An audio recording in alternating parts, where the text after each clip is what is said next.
किताब बंद सही हर्फ तर खुला रखना, मुशाहिदे का हमेशा ही दर खुला रखना। किसी का हाथ बढ़े या खिंचे ये उसका नसीब, हमारा फर्ज है दस्ते हुनर खुला रखना। अस्सलामु अलैकुम नाजरीन। मैंने बहुत सारे एपिसोड्स किए जिसमें हमने बात की कि उर्दू शायरी क्या है। आज हम जानेंगे कि इंग्लिश लिटरेचर और इंग्लिश शायरी को किस तरह से देखते हैं। इस बात का जवाब जानने के लिए हम आए हैं डॉक्टर जमशीद सर के पास। तो चलिए जानते हैं डॉक्टर जमशीद सर से कि वो किस तरह लैंग्वेजेस को देखते हैं और हमारी जनरेशन के लिए इसकी क्या इम्पोर्टेंस है। सलाम वालेकुम जमशीद सर। वालेकुम सलाम। सर सबसे पहले आप सामाइन को अपना इंट्रोडक्शन दीजिए, क्योंकि मैं आपके बारे में उतना जान नहीं पाया बिकॉज हमारे सब्जेक्ट्स जो हैं वो अलग हैं। तो प्लीज। चेहरा खुली किताब है, अनवान कुछ भी दीजिए।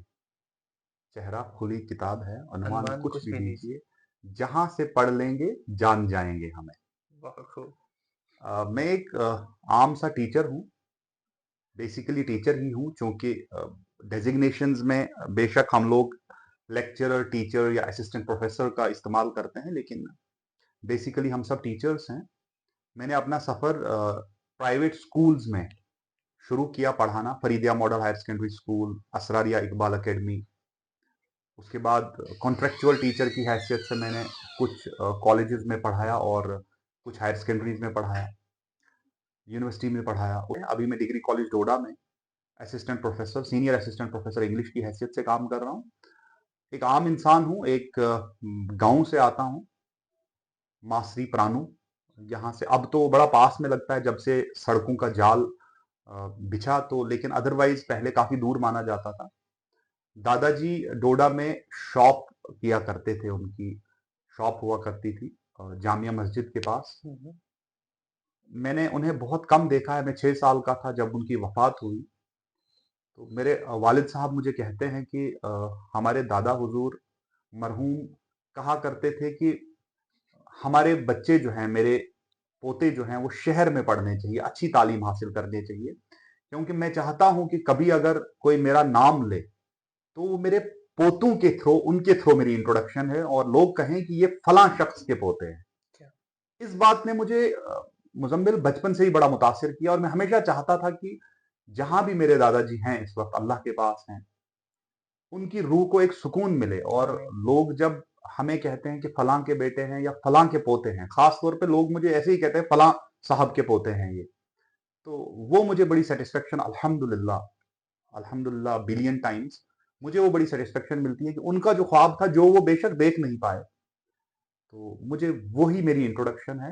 आ, हम सवालों की तरफ बढ़ते हैं। इंग्लिश लिटरेचर जो है ये सिर्फ स्टोरीज का कलेक्शन है या लाइफ को समझने का तरीका है।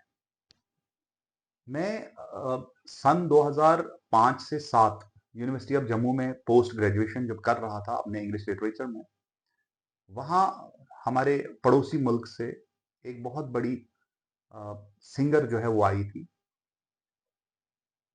उनसे किसी ने जब पूछा था कि लिटरेचर क्या है, मौसीकी क्या है, प्रिसाइजली उनसे ये पूछा गया था, और अदब क्या है। जब उनसे ये पूछा गया था तो उन्होंने जवाब दिया था कि अदब जो है ये रूह की गजा है। मुझे आज भी, जब भी मुझे कोई बोलता है कि लिटरेचर क्या है, देखिए, पहली बात तो लिटरेचर है ना, अदब है। फिर आप किसी भी जबान में इसको पढ़िए, चाहे आप उर्दू में पढ़ते हैं, आप संस्कृत में हैं, हिंदी में हैं, या कोई भी दुनिया की जो भी जबान है, तो ये रूह की गजा है मेरे हिसाब से। दूसरी बात, अदब नाम ही, इसका मतलब जो लघवी माने हैं इसके, जो कैनोटेशनल या डेनोटेशनल मीनिंग्स इसके हैं, ये अदब सिखाता है। मैं लिटरल सुपरफिशियल लेवल पे कह रहा हूं, मैं गहराई में नहीं जाना चाहता हूं, क्योंकि हमारी सुनने वाले जो हैं वो सारे लिटरेचर के स्टूडेंट्स नहीं हैं। तो अदब, जिस जिस सब्जेक्ट का नाम अदब हो, उसे पढ़ के इंसान बेअदब कभी नहीं हो सकता। अगर कोई इसको पढ़ने के बाद भी बेअदब है, तो उसका मतलब है कि उसने इस सब्जेक्ट को, इसको अच्छे से पढ़ा नहीं है। बाकी डेफिनेशंस अगर आप मुझे लिटरेचर की पूछेंगे, पर्टिकुलरली इंग्लिश लिटरेचर की, तो विलियम वर्ड्सवर्थ इसे spontaneous overflow of powerful emotions कहते हैं। जॉन कीट्स इसे ऑर्गेनिक एक्सप्रेशन ऑफ इमेजिनेशन कहते हैं। एरिस्टोटल इसे आर्ट ऑफ इमिटेशन कहते हैं, मेमिसिस जिसे हम कहते हैं। लेकिन मैं कहूंगा कि ये तो टेक्निकल लेवल पे डेफिनेशन हो गई। एक आम इंसान के लिए अदब जो है ये जिंदगी है, ये जिंदगी सिखाता है। जोलॉजी आपको एनिमल सिखाती है, एनिमल्स का स्ट्रक्चर सिखाती है, उनकी फिजियोलॉजी, उनकी रिप्रोडक्शन, उनका रेस्पिरेशन।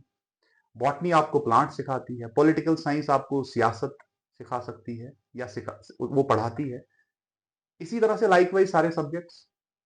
लिटरेचर जो है ये जिंदगी सिखाता है। और मेरा मानना है, और ये बात शायद सब लोग इसको माने ना, लेकिन मेरा मानना है बहिस्ते एक उस्ताद के, कि लिटरेचर जो है ये बाकी चीजें तो सिखाता ही है, बट ये जिंदगी जीने का सलीका सिखाता है। मैंने भी मेरे दादाजी से सुना था, बा अदब बा मुराद, बे अदब बेमुराद। इसे आप किस तरह देखते हैं? बिल्कुल सही बात है। बिल्कुल 100%, ये तो बिल्कुल ही सही है, और यही वजाहत मैंने अपने जवाब में अभी तक की। आज की सोशल मीडिया जनरेशन को शेक्सपियर और क्लासिक लिटरेचर क्यों पढ़ना चाहिए? मैं तो फिर कहूंगा, जवाब जो मैंने अभी दिया इसी में लगभग इसका जवाब है कि जिंदगी को समझने के लिए, जिंदगी को समझने के लिए, देखिए, जिंदगी समझना या जिंदगी को जानना कि जिंदगी क्या है या लाइफ क्या है, इसकी डेफिनेशन क्या है, इसके पीछे तो हमारे पैगंबर, हमारे ऋषि मुनि, हमारे बड़े बड़े इंटेलेक्चुअल्स ने पूरी पूरी जिंदगी लगा दी और जवाब उनके हाथ नहीं आया। लेकिन अगर आप इसका, मैं कहता हूं, 0.01% भी आप इसको समझना चाहते हैं तो अदब का पढ़ना बड़ा जरूरी है, शेक्सपियर को पढ़ना बड़ा जरूरी है। और मैं इस तरह का उस्ताद हूं, मैं कहता हूं कि जरूरी नहीं है कि, देखिए, हार्ड कॉपी पढ़ने का एक अपना लुत्फ है, उसमें कोई शक नहीं है। लेकिन चूंकि आज की जनरेशन को हम किस तरह से मोटिवेट करें उसके लिए, अगर हमसे वो मोटिवेट नहीं हो पा रहे हैं, तो मेरी सभी उस्तादजा से ये गुजारिश है कि बच्चों को सोशल मीडिया के थ्रू ही लिटरेचर पढ़वाइए। उनको सोशल मीडिया के थ्रू, क्योंकि उसमें तो ऑलरेडी इंटरेस्टेड है ना। ठीक है, अगर हम फेल हो रहे हैं उनको वहां से हटाने का, हटा तो सकते नहीं, आइडियली स्पीकिंग हम हटाएं, लेकिन प्रैक्टिकली ये पॉसिबल ही नहीं है कि आज की जनरेशन को आप इससे अलग करें। तो बेहतर है कि सोशल मीडिया के थ्रू लिटरेचर पढ़ाया जाए। और ये एक बेहतरीन तरीका है, मैं आपको मुबारकबाद पेश करता हूं कि ये एक तरीका है, लोगों तक थ्रू सोशल मीडिया हम जा रहे हैं और बात हम अपने इंग्लिश लिटरेचर या किसी भी अदब की कर रहे हैं। बहुत खूब। क्या लिटरेचर वाकई इंसान को इमोशनली इंटेलिजेंट बना देता है? इमोशनली डिस्टर्ब्ड बना देता है। इमोशनली इंटेलिजेंट क्या बोलूं मैं, मुझे तो हमेशा से लगा, कहते हैं ना, वो एक आपने बचपन में पढ़ा होगा कि इग्नोरेंस इज अ ब्लिस, है ना।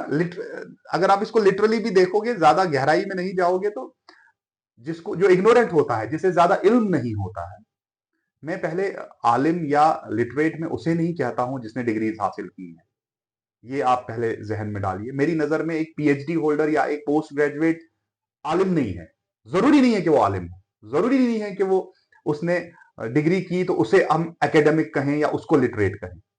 देखिए, कभी कभार आप हजारों डिग्रियां भी ले लेते हैं, लेकिन आपके अंदर अगर शऊर नहीं है, आप, वो कहते हैं ना, एक शायर, मुझे माफ कीजिएगा, मेरी उर्दू पे उतनी पकड़ नहीं है, लेकिन एक जगह वो कहते हैं कि हजारों डिग्रियां लेकर इल्म पर 10 तरस पाकर, हजारों डिग्रियां लेकर इल्म पर 10 तरस पाकर, छलकते लफ्ज आंखों से न पढ़ पाओ तो जाहिल।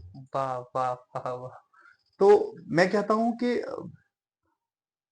आप अगर इसको नहीं पढ़ते हैं तो आप इमोशनली डिस्टर्ब भी नहीं कभी होंगे। जितना ज्यादा आप पढ़ेंगे, आप उतना ज्यादा सोचेंगे, आपके अंदर शऊर आएगा, आप अपने आसपास देखेंगे, तो चीजों को समझने की जो सलाहियत जितनी ज्यादा बढ़ती है ना, इंसान उतना ज्यादा डिस्टर्ब होता है। तो तभी मैंने कहा ना, इग्नोरेंस इज अ ब्लिस। तो मेरे हिसाब से इमोशनली इंटेलिजेंट तो इंसान बनता है किसी भी सब्जेक्ट को पढ़ के, खास तौर पे लिटरेचर को पढ़ के या सोशल साइंसेस या आर्ट्स जो ह्यूमैनिटीज हैं उनको पढ़ के।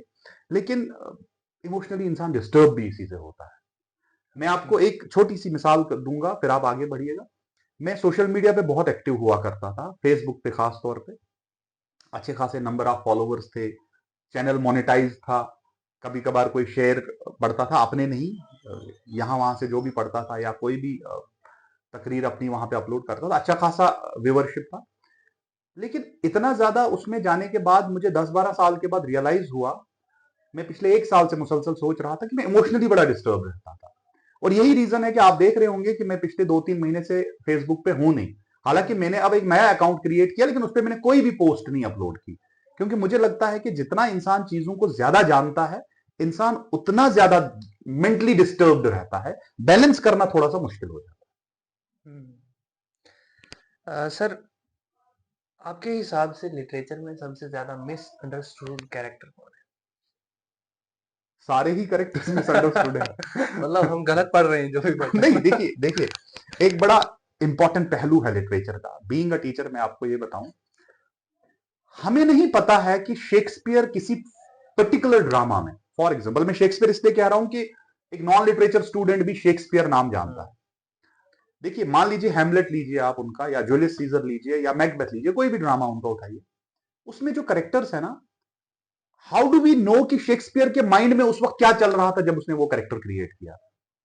ये तो मुजम्मिल को पता नहीं है ना ही जमशीद को पता है। तो अब मुझे बताइए आप, हम तो अपने हिसाब से उस करेक्टर को समझ रहे हैं। अगर शेक्सपियर जिंदा होता तो हम उनसे पूछते, वो हयात, हम बोलते कि भाई आपने किंग डनकन का करेक्टर क्रिएट किया है, आपके माइंड में क्या चल रहा था? तो वो उसकी सही बताएंगे कि इस करेक्टर को मैंने क्या सोच के क्रिएट किया था। हो सकता है आज जो हम जिस तरह उसको अंडरस्टैंड कर रहे हैं वो टोटली मिसअंडरस्टूड हो सकता है। तो तभी मैंने आपको मजाही अंदाज में कहा, मगर ये सच भी है, most of the characters are misunderstood. मैं एक एग्जांपल दूंगा आपको। सन 1900 नहीं, सन 2011 में मैं अलीगढ़ मुस्लिम यूनिवर्सिटी से पढ़ा हूं, वहीं का अब्र हूं मैं, जो यहां पे आज बरस रहा है इस कॉलेज में, जब तक मौका अल्लाह देंगे यहां पे सर्व करने का। मैं रिसर्च के दौरान मैं एक राइटर पे काम कर रहा था। राइटर ईरानियन है, सीबा शाकिब। वो जर्मनी में सेटल्ड है, आज तो मुझे पता नहीं है कहाँ पे है, लेकिन उनका मैं कुछ काम, उनकी नॉवेल्स 1-2 पे मैं काम कर रहा था, कोई रिसर्च पेपर कर रहा था। तो उसमें एक जगह पे एक करेक्टर थे, वो बड़ा मुझे परेशान करने लगा। करेक्टर का नाम बशीर था, ठीक है। नॉवल का नाम समीरा एंड समीर है। तो मैंने उनसे मेल करके पूछा कि ये वाला जो करेक्टर है, ये वाला रिलेशनशिप जो है, इसको लेके क्या इश्यूज है, मुझे इसको समझने में हेल्प कीजिए। बाद में उन्होंने मुझे कहा कि उन्होंने काफी देर बाद जवाब दिया, और जो पहलू मैंने उनके सामने रखा था, उन्होंने कहा ये तो मैं देख ही नहीं रही थी। तो मुझे लगा यार कि रीडर और राइटर में एक बहुत बड़ा डिफरेंस होता है। तो कुल मिला के मैं आपको एक बात बताऊं, जब आप कोई चीज पढ़ते हैं ना, तो एक ऐसे है हमारे लिटरेचर में, डेथ ऑफ एन ऑथर। उस वक्त ऑथर की डेथ हो जाती है, उस वक्त डिपेंड करता है रीडर उसको कैसे समझता है। उसके लिए भी हमारे पास एक थ्योरी है, उसको हम रीडर रेस्पॉन्स थ्योरी कहते हैं।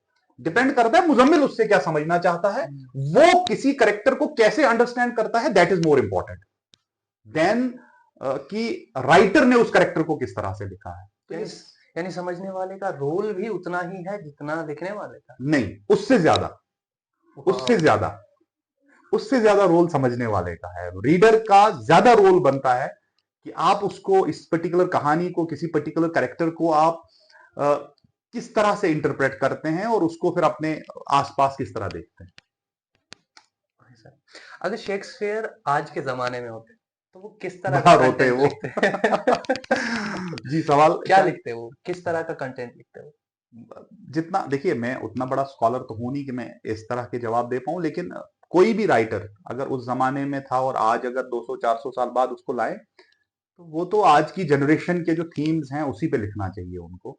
जो आज की जेनजी जो हमारी है, या उसके बाद अल्फा जनरेशन है, जो भी है, जो हमारे नए बच्चे हैं, जो आज 15, 18, 20, 25 साल की उम्र के हैं, उनकी उनके एहसासात को समझने की जरूरत है मुजम्मिल। ये डिस्कशन कहीं और चली जाएगी, लेकिन मैं ये कहूंगा कि हम जुम्मा के दिन खुतबा सुनते हैं, खुतबे में भी करंट बात की जानी चाहिए, जो आज के मसाइल हैं। आज की जनरेशन, आज का जवान शायद इसलिए जुम्मा का खुतबा नहीं सुनता है, रीजन शायद ये है कि उसे लगता है कि ये तो मेरी बात ही नहीं हो रही है, जो मेरे दिल में, मेरे दिमाग में चल रहा है, वो तो बात कहीं हो नहीं रही है। मैं हमेशा कहता हूं अपने कॉलीग्स को भी कि हमें अपने आप को अपडेट करने की जरूरत है। हमें उन चीजों पे बात करनी चाहिए जो आज की जनरेशन को हिट करे, जो उनको लगे कि हमारी बात हो रही है। प्रॉब्लम हमारे साथ ये है कि हम वो चीजें पढ़ा रहे हैं जो किताबों में है और उन्हें डे टू डे लाइफ के साथ रिलेट नहीं कर पा रहे हैं, even if we are literature teachers. तो मेरा मानना है कि अगर जैसे आपने पूछा शेक्सपियर अगर आज होते तो वो, चूंकि वो एक इंटेलिजेंट इंसान थे, उनके कामों से हमें यही पता चलता है, तो वो वही करते जो मैंने अभी आपको कहा कि वो आज की जनरेशन को टच करते, इनके एहसासात को, इनके जज्बात को समझने की कोशिश करते और उन्हीं पे लिखते। और आज बल्कि अगर आप शेक्सपियर के ड्रामा और पोइट्री आज भी पढ़ोगे, आपको कहीं ना कहीं ये भी लगेगा कि ये मेरी बात की जा रही है। राइटर की ये खास बात होती है कि राइटर यूनिवर्सल होता है, राइटर हर हर एज का होता है। उन्होंने 300 साल, 400 साल, 800 साल पहले लिखा होता है राइटर से, लेकिन आपको लगेगा ये तो मेरी बात हो रही है। तभी तो लिटरेचर आज भी रेलेवेंट है, तभी तो हम आज भी एरिस्टोटल पढ़ रहे हैं, तभी तो हम आज भी चौसर पढ़ रहे हैं, इसीलिए हम आज भी कीट्स पढ़ रहे हैं, क्योंकि हमें लगता है ये तो हमारी बात हो रही है। सर, पोइट्री को फील करना ज्यादा इम्पोर्टेंट है या उसका मीनिंग समझना? दोनों पहलू इंपॉर्टेंट हैं। फील करना मेरे लिए, मेरे साथ, मेरे नजदीक ज्यादा इंपॉर्टेंट है। देखिए मैं फिर कहूंगा ना, हमें मीनिंग का तो पता ही नहीं चलता है ना। मीनिंग तो लिखने वाला जानता है या फिर पढ़ने वाला उसका मतलब निकालता है। एज सच देखिए, कोई भी लिटरेरी पीस अगर आप लेंगे ना, चाहे वो पोइट्री ही नहीं, चाहे वो कोई भी हो, आप फिक्शन ले लीजिए, आप कोई और लीजिए, उसका कोई मतलब नहीं होता है मुजम्मिल, फिक्स्ड मीनिंग नहीं होते हैं। ये बड़ा फ्लूइड है, ये बड़ी रिलेटिव चीज है। ये डिपेंड करता है, मुजम्मिल के लिए इसका मतलब कुछ और है, जमशीद के लिए कुछ और है, हमारे किसी व्यूवर के लिए कुछ और मतलब हो सकता है। तो एज सच कोई फिक्स्ड मीनिंग नहीं होता है लिटरेचर का। मजा ही यही है ना, जूलॉजी में फिक्स है, केमिस्ट्री में फिक्स है, उसमें जो कॉन्सेप्ट है वही है। लिटरेचर में ऐसा नहीं होता है, इसलिए इसमें इसका मतलब समझना भी इंपॉर्टेंट है जो आपके लिए मतलब है, ठीक, और इसको फील करना भी इंपॉर्टेंट है, क्योंकि चार्म जो है इसका, वो तो फिर फीलिंग्स में ही है, वो तो फिर फीलिंग्स में ही है। बिल्कुल। क्या नॉवेल्स और पोइट्री रियल लाइफ रिलेशनशिप्स को बेटर समझाने में हेल्प करते हैं? बहुत, बेशक, बेशक। आप मुझसे डिसएग्री भी कीजिए, मैं अपने 20 साल के तजर्बे के बिना पे आपको बोल रहा हूं कि अगर, अब देखिए, अब यहां सवाल है, अगर आपको अदब आपके अंदर उतरा है, जब आपने उसको पढ़ा, अगर वो आपके अंदर उतरा है ना, तो आप बेहतर रिलेशनशिप्स निभा सकते हैं। अगर आपको वो चढ़ा है दिमाग में, तो फिर आप नाकाम रिलेशनशिप्स में हो जाते हैं। तो कुल मिला के अगर आप अदब को, लिटरेचर को, पर्टिकुलरली इंग्लिश लिटरेचर को बहुत अच्छे से समझते हैं और आप जानते हैं कि लिटरेचर क्या है और इसको किस तरह से मैंने डे टू डे लाइफ में अप्लाई करना है, जैसे मैंने कहा ना, ये जिंदगी जीने का सलीका सिखाता है, तो उसका एक हिस्सा है रिलेशनशिप्स। मुझे तो लगता है कि अगर सही से आपके दिमाग में उतरा है और आपके अंदर जज्ब हुआ है, तो फिर तो आप बेशक कामयाब होंगे रिलेशनशिप्स में। ओके सर, एक ऐसी बुक या राइटर जो हर यंग पर्सन को लाइफ में कम से कम एक बार जरूर पढ़ना चाहिए? देखिए, पर्टिकुलरली कोई बुक मैं नहीं कहूंगा, क्योंकि हजारों बुक्स हैं और इस पे डिसएग्रीमेंट भी बड़ा होगा कि नहीं सर ने ये बुक रिकमेंड की। मुझसे ये सवाल पहले भी हुआ है सोशल मीडिया पे, वो छोटा सा क्लिप, अल्ताफ साहब है मेरे भाई, मेरे दोस्त और मेरे स्टूडेंट भी रहे, उन्होंने पूछा था। मैंने उनको उस वक्त कहा था कि अगर आप एक मुसलमान हैं तो आपको कुरान, पहली रिकमेंडेशन है कुरान पढ़ना चाहिए। अगर आप हिंदू हैं तो आप अपनी अपनी गीता पढ़िए, आप ईसाई हैं तो बाइबल पढ़िए, सिख हैं तो अपनी किताब पढ़िए।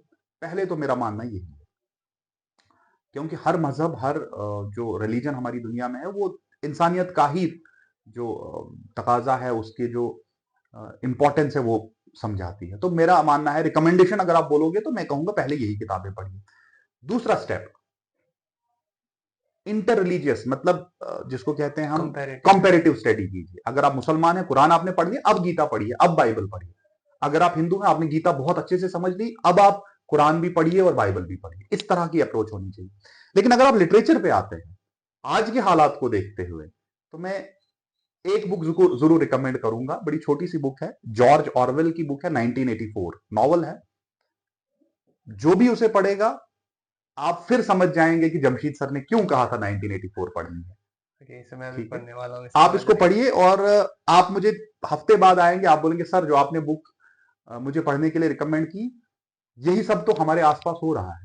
एनिमल फार्म दूसरी बुक है उनकी। ये दो बुक्स में खास तौर पे फिलहाल इस वक्त रिकमेंड करूंगा कि इनको आपने पढ़ना चाहिए, जरूर पढ़ना चाहिए। Okay sir. सर आपने एक बार का बुक्स की बात आ ही गई, तो एक बार आपने कहा था कि जो बुक्स गिफ्ट करता है वो एक बेवकूफ होता है, और उससे बड़ा बेवकूफ वो होता है जो बुक्स को वापस करता है। नहीं, तो इसके बारे में वो एक मजाहिया अंदाज में मैंने कहा था कि जब आप किसी से किताब लें पढ़ने के लिए, तो वो जो देने वाला है, गिफ्ट नहीं कहा था मैंने, जो देने वाला है वो बेवकूफ है, क्योंकि अपनी किताब किसी को नहीं देनी चाहिए। ओके। और फिर जब किताब कोई लौटाए, वो उससे बड़ा बेवकूफ है, भाई लौटानी क्यों है, वापस में रखो अपने पास। वो उस कॉन्टेक्स्ट में मैंने कहा था। लेकिन मेरा आजकल मानना है कि क्योंकि किताबों को पढ़ने का जो रिवाज है वो बड़ा कम देखने को मिल रहा है, अपडेट हुआ है चीजें, अब तो सॉफ्ट कॉपीज, और मैंने कहा ना सोशल मीडिया के थ्रू भी लिटरेचर पढ़ाया जा सकता है, बहुत अच्छे से पढ़ाया जा सकता है। मेरा मानना है आज भी मैं बुक्स गिफ्ट देता हूँ लोगों को। मैं रिसेंटली अप्रैल में उधमपुर में मेरे एनसीसी डेज के, जब मैं 2019 में नागपुर में था ऑफिसर्स ट्रेनिंग एकेडमी में कमीशन के लिए, तो मेरे जो कंपनी कमांडर थे लेफ्टिनेंट कर्नल पीके पांडे, आज वो कर्नल हैं, उधमपुर में है, मैं उनसे मिलने गया। 6-7 साल बाद मुलाकात हुई, तो 1-2 घंटे हम बैठे, लंच हुआ, काफी बातें हुई। मैंने उन्हें, जब मैं वहां से निकला, उन्हें जब अलविदा कहा मैंने, तो मैंने उन्हें 2 बुक्स गिफ्ट की उस वक्त। मुझे याद नहीं कौन सी बुक्स थी, एक हकलबेरी फिन थी और एक और बुक थी कोई। तो मेरा मानना है आज भी हमें तोहफे देने चाहिए, सीरियस नोट पे एक दूसरे को बुक्स देने चाहिए। ये इस ट्रेडिशन को मरने नहीं देना है। और अगर टीचर ये ना करे, स्टूडेंट्स ये ना करें, तो फिर कौन करेगा। लिटरेचर को आप एक सेंटेंस में कैसे बयान करेंगे? मैं एक ही लफ्ज में करूंगा, जिंदगी। तो आप सेशन को कंक्लूड करना चाहिए। जी बिल्कुल, मेरी सभी लोगों से गुजारिश है कि मैं नहीं कहूंगा लिटरेचर पढ़िए, कुछ भी पढ़िए, बट पढ़िए।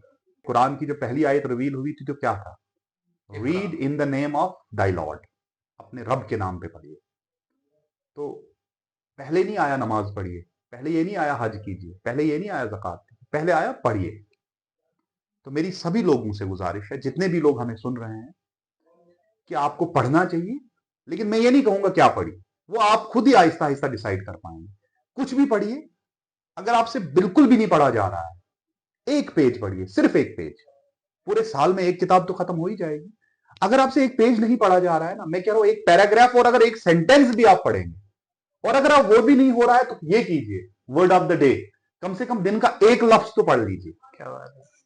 तो मेरी सभी से यही गुजारिश है कंक्लूजन में, कि पढ़ना छोड़ना नहीं है। अगर आप पढ़ना छोड़ेंगे, तो मेरे लिए तो ये सांस लेना जो है उसको छोड़ने के बराबर।